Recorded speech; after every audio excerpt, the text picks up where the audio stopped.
అందరికీ నమస్తే. రాజకీయం, సినిమా, గమ్మతి ఇచ్చంత్రాలు, వైరల్ అవుతున్న వీడియోలు ఇట్లా తీరు వార్తలతోని మన మైక్ టీం ముచ్చట్లు తయారుగున్నాయి. చెల్ల చూసేద్దాం పార్రి. అంతకంటే మొదల హెడ్లైన్స్.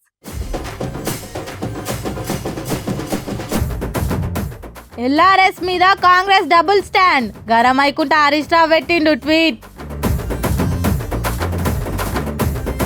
కేటీఆర్ మీద పెట్టిన కేసు తుప్పేల్ లొట్టపీస్. మొదటి సందే మొత్తుకుంటున్నామంటుంది బీఆర్ఎస్.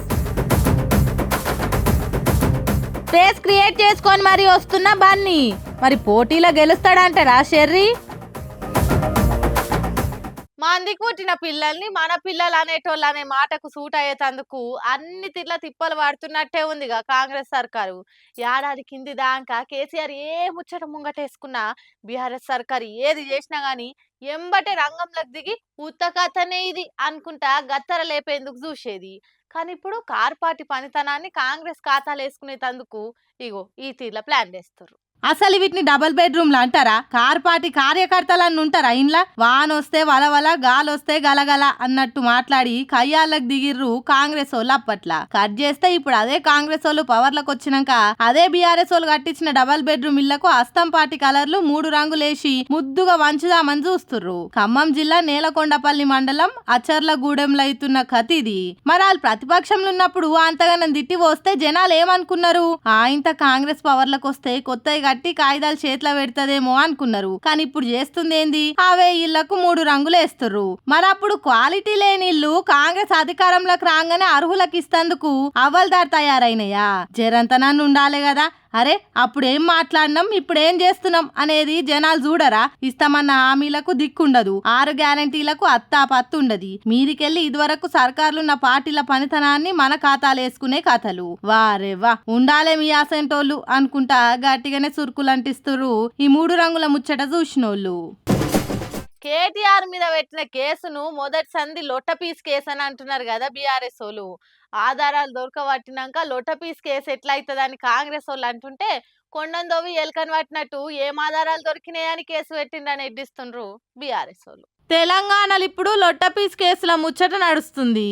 కేటీఆర్ మీద పెట్టింది ముమ్మాటికి తుప్పేల్ లొట్టపీస్ కేసు అని అంటుర్రు బీఆర్ఎస్ వాళ్ళు. మొదలు ఈ లొట్టపీస్ కేసు ఏడ షురు చేసిండ్రు, ఏటు దిక్కు మల్పిండ్రు. మొదలు పెట్టినప్పుడు ఫార్ములా ఈ సంస్థకు ఏదో అనుచిత లబ్ధి చేకూరిందని ఊదరగొట్టిన కాంగ్రెస్ వాళ్ళు ఇప్పుడు ఫార్ములా ఈ సంస్థకు అనుచిత లబ్ధి చేకూరినట్టు ఏ ఆధారం దొరక్క కేసు ఎత్తిపోయే వరకు మళ్ళా ఫార్ములా ఈ రేస్ కు స్పాన్సర్ చేసిన గ్రీన్ కో కంపెనీకి ఏందో ఎన్కేసుకుందా అని ప్లేట్ ఫిరాయించి కొత్త రాగం అందుకున్నారు. స్పాన్సర్ గా 100 కోట్ల ఖర్చు పెట్టిన కంపెనీకి లబ్ధి ఎట్లా జరుగుతుందయ్యా మీద ఉల్లారా? ఇదొక లొట్టపీస్ కేసు అనేందుకు ఇంతకంటే పెద్ద సాక్ష్యం ఏమున్నది? ఒక్క అబద్ధం ఆడి దాన్ని కవర్ చేసేందుకు 100 అబద్ధాలు ఆడుతున్నది కాంగ్రెస్ బ్యాచ్ అని ఎడ్డిస్తుండ్రు బీఆర్ఎస్ వాళ్ళు. ఈ లొట్టపీస్ కేసులు ఖచ్చితంగా బయట పెడతాం, మేము పవర్లకు వచ్చినాక ఒక్కొక్కరు సంగతి తేలుస్తాం అన్నట్టు వార్నింగ్లు ఇస్తుండ్రు. మరి చూడాలిగా లొట్టపీస్ కేసు ఏడుదాకా పోతుందో.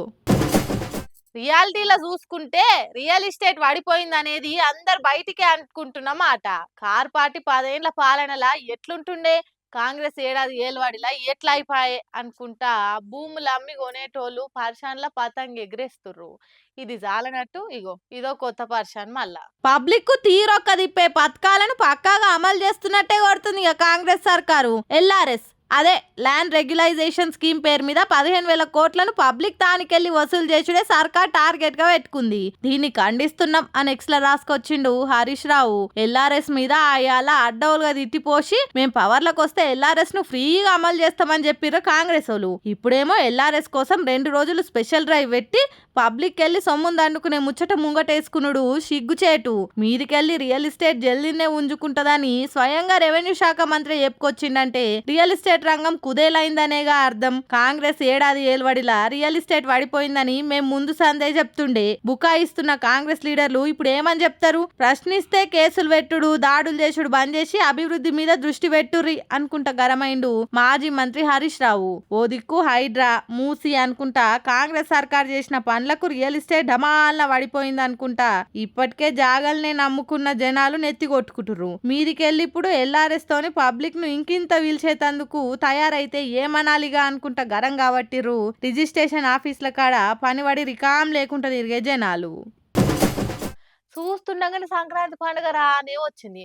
మళ్ళా సంక్రాంతికి సినిమాల జోరు ఎట్లుంటది? అయితే పండుగకు ఆల్రెడీ 'రామ్ చరణ్', 'బాలయ్య', 'వెంకి మామ' బరిలో ఉండంగానే అల్లు అర్జున్ ఎంట్రీ ఇయ్యబోతుండట. ఆగో అల్లు అర్జున్‌ది ఇప్పుడేం కొత్త సినిమా అంటారా? ఇది జూడుర్రి. ఒక రకంగా చెప్పాలంటే సంక్రాంతి అంటేనే సినిమాల పండుగ. అందులో టాలీవుడ్ అంటేనే సంక్రాంతికి పెట్టింది పేరు. అసోంటిది ఈ సంక్రాంతికి Ram Charan game changer cinema, Balayya బాబుది రాకుమారాజు, వెంకి మామది సంక్రాంతికి వస్తున్నాం.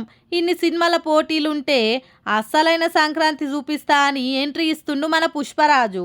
ఆగో ఇప్పుడు బన్నీది మళ్ళీ కొత్త సినిమా అంటారా? అదేంది మళ్ళా పుష్ప సినిమానే చూపిస్తుర్రు అంటారా? అవు మళ్ళా బన్నీ ఎంట్రీ ఇస్తుంది కూడా పుష్ప 2తోనే. మరి దాంట్లో ఏముంది కొత్తగా అంటే ఏం లేదులా. ఇప్పుడు బాహుబలి రేంజ్ లో ఆడుతున్న పుష్ప 2ను మళ్ళా ఈ నెల 12న అంటే గేమ్ చేంజర్ విడుదలైన 2 రోజుల తర్వాతనే ఇంకో 20 నిమిషాలు వెంచి మళ్ళోపారి రిలీజ్ చేయనికే రెడీ అయ్యిర్రు. మరి ఇది బన్నీ సుకుమార్ ఆలోచనో లేక మేకర్స్ ఆలోచనో గాని పుష్ప 2 రిలీజ్ తోని అన్ని సినిమాలకు భయం పట్టుకుంది. అన్నిటికంటే ఎక్కువ కలెక్షన్ల పరంగా ఈ సినిమా ప్రభావం గేమ్ చేంజర్ మీద ఎక్కువ పడేటట్టు కోరుతుందని మాట్లాడుకుంటుర్రు. మొన్నటిదాకా అల్లు వర్సెస్ మెగాలోల్లికి పడదా పడ్డది అనుకునే లోపే ఈ సినిమాతోని తమ్ముడే సినిమానే అని రిలీజ్ చేస్తుండేసరికి అబ్బా సాయిరామ్ మళ్ళా షురు అయింద్రా లొల్లి అని గుసగుసలు పెడుతుర్రు ఇరు వర్గాల ఫ్యాన్స్. ఇక స్పేస్ లేకపోయినా క్రియేట్ చేసుకొని మరి వస్తున్న బన్నీ, ఎన్నో ఆశలతో వస్తున్న చెర్రీ, ఇద్దరిట్లలో ఎవరు గెలుస్తారో చూడాల్సిందే. ఏమంటారు? అమ్మో! కేంద్ర మంత్రి బండి సంజయ్ అన్న కాంగ్రెస్ వాళ్ళ మీద పటపట పండ్లు కొరికిండు కదా! ఐషికి తైషి అన్నట్టే ట్వీట్ పెట్టి గరమైండు. కాంగ్రెస్ సర్కార్ మీద ఎత్తి 7 దోషుల మన్ను పోసిండు. అగో ఇద్దరు జాన్ జగ్రీల్ లెక్క ఉండేటోళ్ళు గట్లెందుకు తిట్టుకుండ్రని మందికి అనుమానాలు వస్తున్నాయట.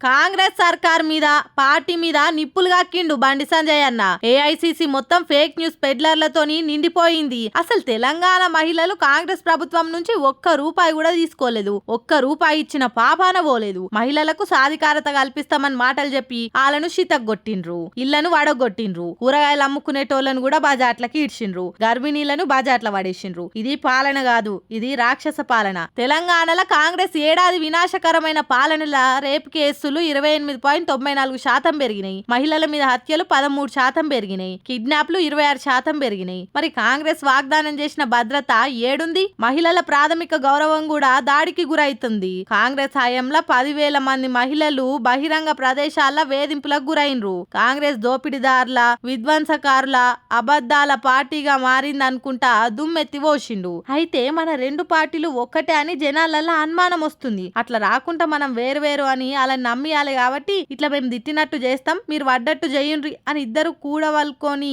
ఈ తీర్ల తిట్టుకొని కొట్టుకునే డ్రామాలు ఆడుతుండని ఎక్కిరిస్తుండ్రు కార్ పాటోళ్ళు. ఏందో ఏమో మళ్ళా నూతిల పడ్డోని మీద 100 రాళ్ళేస్తారు అన్నట్టు కేటీఆర్ మీద ఇప్పటికే ఏసీబీ, ఈడీ కేసులు పెట్టింది కదా.